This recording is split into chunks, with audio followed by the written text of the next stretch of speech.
What was in the jungle? How did it grow?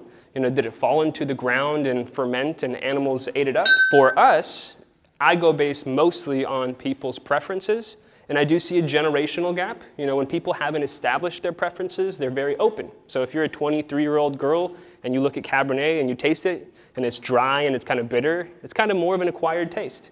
But if you taste a pineapple wine and it's refreshing and light, then you're probably going to gravitate towards that. So totally subjective in terms of what's better or what's not better, but does it deserve to exist is, I think, the broader question I like to put out there.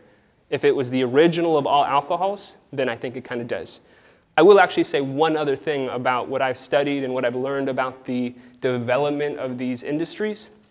First and foremost, before the agricultural revolution, when man started doing the whole crop stuff and planting rows of things, fruit existed in nature.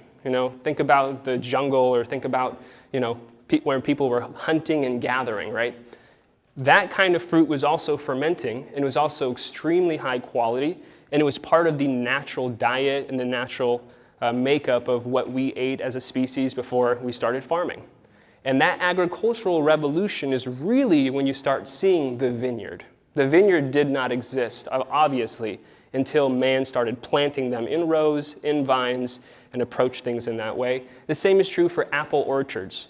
So, a lot of people talk about the history of alcohol, and if they say grape wine has a longer history than fruit wine, I go back to what was in the jungle, how did it grow, did it fall into the ground and ferment and animals ate it up?